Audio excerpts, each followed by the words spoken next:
Assalamualaikum warahmatullahi wabarakatuh. Oke, untuk kesempatan kali ini Ibu akan menjelaskan kedudukan dua lingkaran dan kuasa titik, garis kuasa, dan titik kuasa ya. Oke, awalnya dulu kedudukan dua lingkaran. Untuk kedudukan dua lingkaran, nah perhatikan. Nih, kedudukan dua lingkaran berarti kan ada bermacam-macam ya. Ada yang pusatnya di satu pusat, ada yang lingkaran dua berada di luar lingkaran pertama, ada yang bersinggungan, ada yang berpotongan, nih berpotongan, ada yang bersinggungan di dalam, dan ada nih L2 berarti lingkaran 2 berada di dalam lingkaran pertama. Oke, tapi dengan pusat yang berbeda. Nah, ya kita mulai yang pertama. Nah, untuk yang pertama, perhatikan. Kedua lingkaran sepusat berarti artinya apa? Ada dua lingkaran dengan pusat yang sama, tapi nah perhatikan jari-jarinya. R2-nya pasti lebih besar daripada R1. Berarti lingkaran kedua lebih besar daripada lingkaran pertama. Nah, yang kedua. Kedua lingkaran tidak sepusat. Nih, kalau kedua lingkaran tidak sepusat, ada beberapa kemungkinan. Pertama, L2 berada di luar L1, berarti dia nih berada di luar, berarti masing-masing lingkaran ya. Nah, di sini lihat ada pusat P dan Q. Berarti jarak P dan Q nanti nih kalau dia L2 berada di luar L1 jika PQ lebih besar daripada R1 ditambah R2. Nah, ini udah ada ya. Berarti jarak PQ. Nah, buat cari PQ itu gimana? Jarak garis, berarti gimana rumusnya? Ingat. Berarti akar. Nah, misalkan P itu adalah X1, Y1, Q itu X2, Y2. Berarti nanti jadinya gimana? X1 dikurang X2 dikuadratkan ditambah Y1 dikurang Y2 atau sebaliknya sama aja ya. Nah, ini buat nyari si PQ. Nah, kalau nanti nilai PQ-nya lebih besar daripada penjumlahan jari-jari, berarti L2 berada di luar L1, oke? Terus bersinggungan luar, L2 bersinggungan luar L1. Nih, berarti L2 bersinggungan di luar L1. Nah, jika apa? Jika nilai PQ, kalau kita cari nanti, nilainya sama kayak penjumlahan si jari-jari. Oke. Terus, kalau dia L2-nya berpotongan dengan L1, kalau gimana? Kalau si PQ ini lebih besar dari mutlak pengurangan R1 dikurang R2. Ini lebih besar ya, atau PQ-nya itu lebih kecil daripada penjumlahan dari R1 tambah R2. Itu kalau dia berpotongan. Nah, berarti intinya apa? Kalian harus mencari pusatnya dulu, jari-jarinya dulu. Kalau sudah jarak setiap pusat nih si PQ, penjumlahan jari-jari, dan hasil pengurangan mutlak R1 ke R2, itu intinya.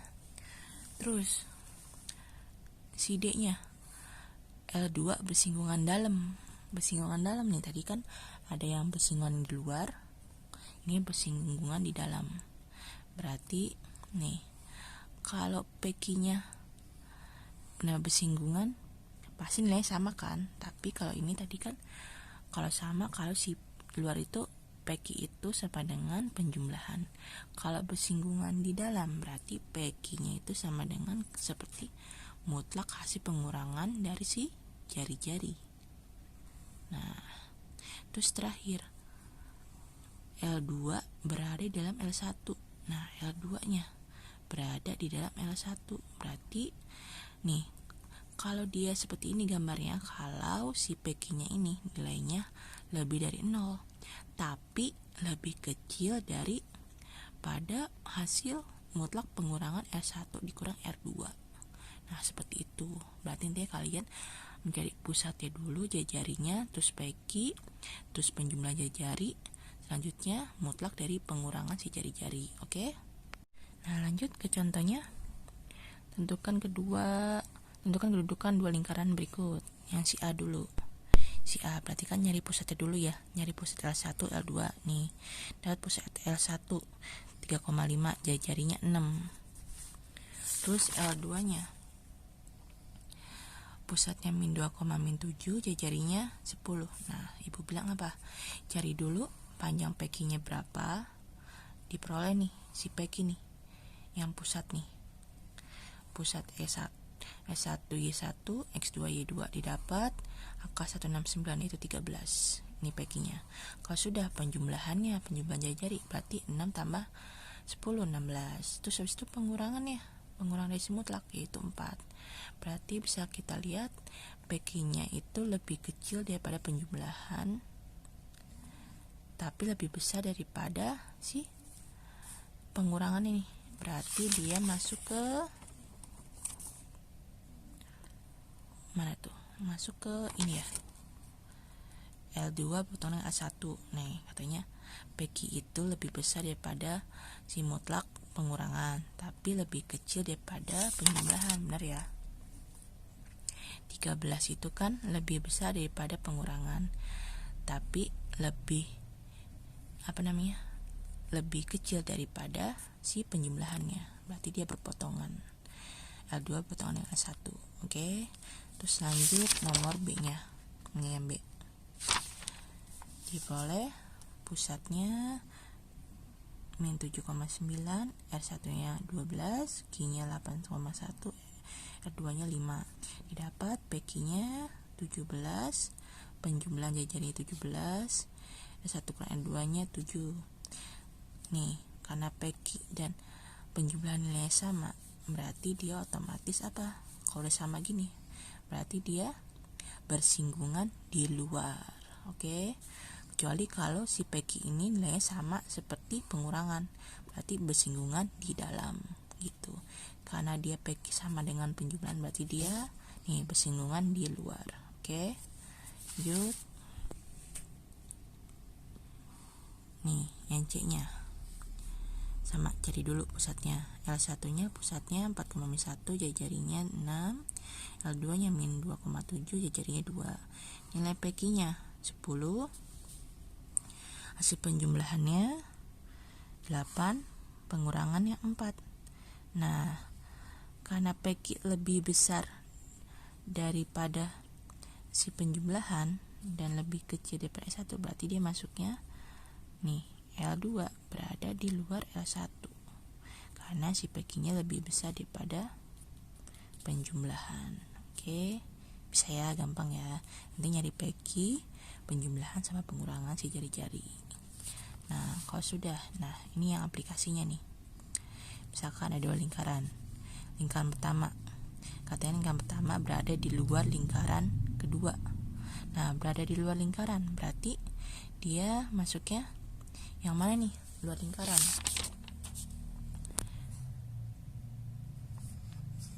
Berarti yang ini ya. L2 berada di luar lingkaran L1, berarti pakai PQ lebih besar daripada R1 ditambah R2.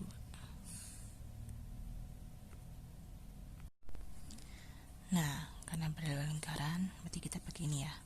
PQ lebih besar dari R1 tambah R2. Nah, buat ini nilai C-nya. Berarti C itu berada di lingkaran kedua kan. Berarti pertama cari pusatnya dulu, lingkaran pertama jari-jarinya dapat. Yang kedua pusatnya ada. Nah, C-nya berarti kan di R kan. Berarti buat nyari si C gimana? Karena di luar lingkaran, berarti nyari PQ diperoleh nih, nanti kalau kita cari diperoleh yaitu 13. Maka PQ lebih besar dari S1 tambah R2, berarti 13 lebih besar 7 tambah, nah akar dari 41 kurang C. 7-nya pindah jadinya 6, 6 lebih dari akar dari 41 dikurang C. Nah, biar akarnya hilang, kalau akarnya hilang berarti sebelah kirinya kita kuadratkan, berarti jadinya 36 lebih dari 41 dikurang C. Maka kalau pindah ruas kan jadi berupa tanda ya. Nih, kalau ini kan C-nya itu kurang dari, karena pindah ke kiri dan C-nya jadi positif, maka masuk ke syarat persamaan, berarti dia berubah tanda. jadinya C-nya itu lebih besar, bukan lebih kecil, berarti C lebih besar daripada 5. Nah, karena jari hasil lebih besar dari 0, maka nih 41 dikurang C itu kan jari, berarti 41 kurang C lebih dari 0 diperoleh ini kan min C lebih besar dari min 41, maka nih nggak boleh min nih C nya, berarti C nya kalau dia bersamaan berarti yang tadi min berubah tanda, berarti jadinya kebalikannya nih, tadi lebih dari jadi kurang dari 41.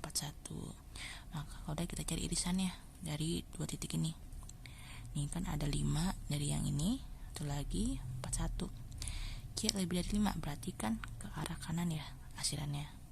Terus C kurang dari 41, karena kurang dari berarti ke kiri. Nah, irisannya mana? Irisannya tengah-tengah. Maka ini dia daerahnya. Berarti buat tentukan nilai C-nya, berarti gimana? Berarti C lebih besar daripada 5 dan C kurang dari 41. Oke, bisa ya, paham ya? Lanjut ke kuasa titik, garis kuasa, dan titik kuasa. Nah, kuasa titik dulu nih awalnya. Kuasa titik itu diperoleh cara gampang. Namanya titik itu kan X, Y ya. Berarti kalau kuasa titik ya sudah, si lingkaran ini ganti saja X sama Y nya sama si titik tersebut. Nih buat jadi sika, tinggal ganti aja X Y nya. Nih dia ganti, berarti X kuadrat tambah Y kuadrat tambah AX tambah BY tambah C, terdapat kuasa titiknya. Terus kalau garis kuasa, berarti misalkan nih ada 2 titik, buat nyari garis itu gimana? Ingat pas SMP buat nyari persamaan garis itu gimana? Y2 dikurang Y1 per Y dikurang Y1 per Y2 dikurang Y1 sama dengan X dikurang S1 per X2 dikurang S1, gitu kan. Nah, jangan lupa pokoknya tuh persamaan garis rumusnya ya. Nah, perhatikan nih ada contoh nih, ada 2 lingkaran. Nah, 2 lingkaran ini nih mempunyai titik kuasa yang sama gak nih? Nah, misalkan si A ini 6,1, B nya 0,-2, lingkaran pertama. Ini lingkaran kedua nih persamaannya ya. Nah, yang titik A dulu 6,1 kita substitusikan nih ke setiap lingkarannya, ke persamaan lingkarannya. Lingkaran pertama diperoleh nilainya 81, lingkaran kedua 81. Nah, karena dia sama artinya apa? Artinya titik A mempunyai kuasa titik yang sama terhadap kedua lingkaran. Nih, berarti dia mempunyai kuasa titik yang sama. Terus si B nya sama gak? Mempunyai kuasa titik yang sama gak? Kalau kita substitusikan, nah L1 18, L2 juga sama 18, berarti dia mempunyai kuasa titik yang sama. Nah, kalau sudah sama, berarti dari titik A dan B bisa kita cari garis kan. Nah, karena dia diketahui dua titik nih, berarti pakai rumus yang nih, rumus persamaan garis. Y dikurang Y1 per Y2 dikurang Y1 sama dengan X dikurang Y1 per X2 dikurang Y1. Diperoleh, dan masukin di titik ini, X Y nya dimasukin, diperoleh 6Y tambah 12 sama dengan 3X, maka dibuat sama dengan 0 kan, jadinya 3X dikurang 6Y dikurang 12. Nah, ini garis kuasanya. Nah, ada cara cepatnya buat cari garis kuasa. Gimana caranya? Tinggal persamaan L1 dikurang L2, maka langsung deh dapat garis kuasanya ini nih. Nih, seperti ini cara cepatnya. Nih, L1 kurang L2 diperoleh, langsung dapatkan cara singkatnya. Nah, gampang kan? Nah, lanjut, tadi sudah kuasa titik, garis kuasa. Nah, titik kuasa berarti nih, tadi kita sudah mencari garis. Misalkan titik kuasa itu titik potong dari 2 garis atau lebih. Nih, misalkan kalau ada 2 garis, misalkan yang ini ibu tutup.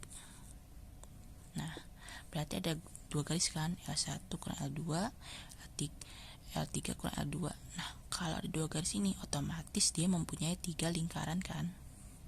Kalau mempunyai 3 lingkaran, kok cek cara ini bisa. Nah, gimana caranya? Contoh ya. Nih ada 3 lingkaran, disuruh nyari titik kuasanya. Titik kuasa berarti kan titik temunya ya. Nih titik temunya nih.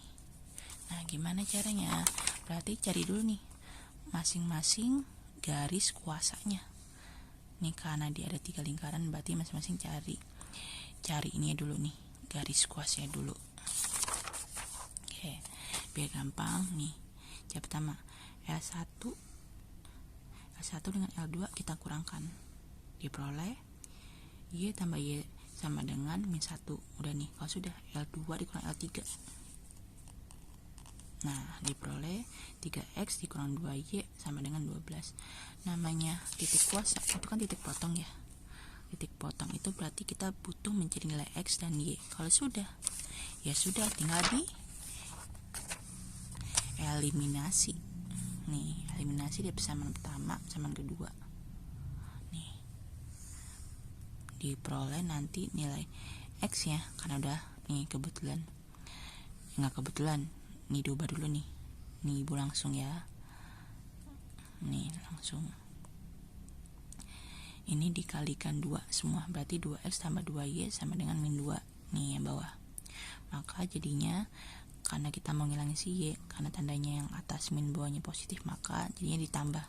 Jadinya 3X tambah 2X 5X, ini habis 12 ditambah min 2 berarti 10 kan, berarti X nya diperoleh 2.